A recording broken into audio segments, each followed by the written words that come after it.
Sea Sanctuary's video about the service and about Sailing to Life. My name's Joe Sabien. I'm the founder and chief exec of the charity, and I wanted to spend a little bit of time just to outline what we do, but more importantly why we do it. The charity was set up approximately 11 years ago, and we've been fully operational for that time on the back of my experiences in the county working within the NHS and the lack of alternative provision, something different from the medical model. And so in my infinite wisdom, I set up the charity, and we have used for those 11 years the very powerful medium of sailing and the sea. And as you can see at the moment, I'm sitting on a boat, and this is our yacht, Winter. And if you're interested in the Sailing to Life program, which is a four-day residential program, this will be where you'll be staying. And we can get round to having a look at the yacht in due course. What will you be doing on board? Well, that's up to you in many respects.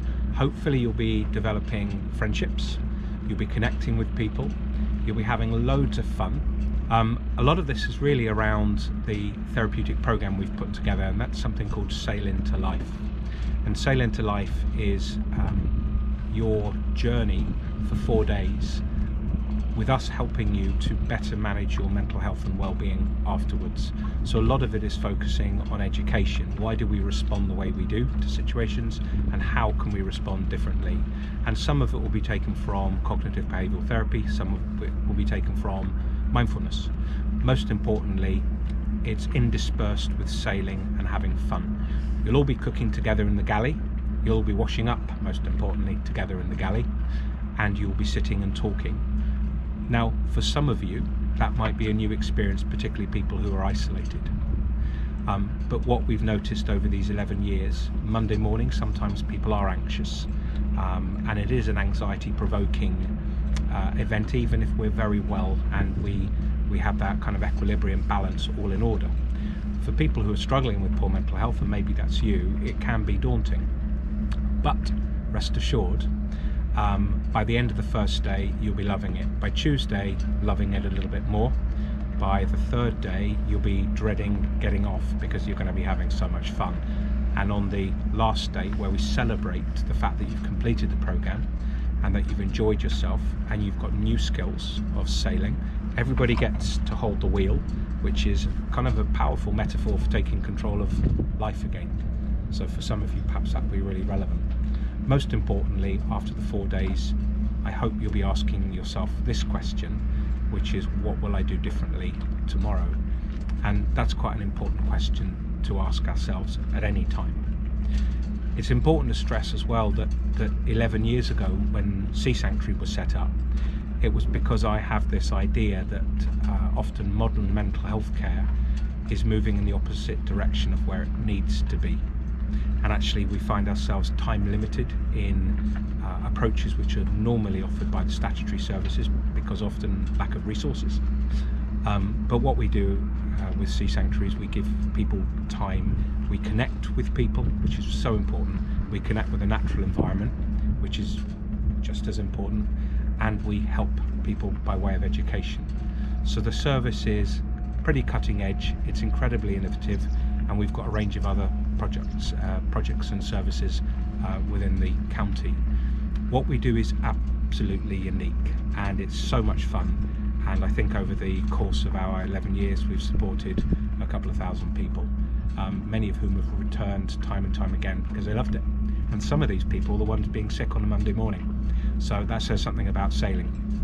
Now, we won't put to sea, this is important, we won't put to sea if it's horrible, horrible weather. If it's raining, you've got waterproofs, you've got a life jacket, you crack on. If it's really horrible, if it's a big easterly swell, corkscrewing, and you're going to be chucking your guts up, we'll probably call it a day, or we'll reschedule. So just be aware of that when you're booking, because we want you to enjoy it. We're often asked, and quite rightly, how much will Sailing to Life cost? And it does depend, because sometimes we can provide bursaries, and they are kindly provided by some of our fundraising and by other people who have fundraised for us, and charitable organisations across the UK, including big sailing trusts. So sometimes the bursaries can pay for the entire duration, but it's subject really to the assessment and for us to look at kind of that means testing element. We always like to provide some form of bursary if we can, but for those people who can afford it, the full programme, we would always ask that you pay for the programme because we are a relatively small charity. The up-to-date price will always be held at the office, and I'm not going to say what that is now because I don't know. So the up-to-date price will be in the office, and you could speak to our administrator, Anita, who will be able to answer that question. Year on year it does change in line with inflation and other costs. We do, however, always try to keep the costs as low as possible because we want as many people as possible to benefit from the Sail Into Life programme. So feel free to contact the office and that information will be readily available. Whilst Sail Into Life is a brilliant programme and has supported, as I said earlier, thousands of people over the 11 years, it's important to recognise that sometimes at the end of a brilliant experience we as people can experience lows, and at the charity we recognise this. So it's really important wherever possible that you set up some support for yourselves at the end of it, whether that's a CPN or support network in some other means such as a GP, family or friends, that you have a place to take some of your stuff and some of the material that might very well emerge during the 4 days. It doesn't always happen. Often people do feel completely exhilarated, but it's just to give you the heads up that from time to time people do experience a slight dip. Additionally, the charity can help in many cases as well. We have ongoing support and therapy with our therapists. We can provide additional sailing experiences, and we have art groups as well running, so we can stay connected. And a large part of this is of course about the education, but often it's around the connections we make. And as society, as members of society, it's really important that we remember the importance of remaining connected.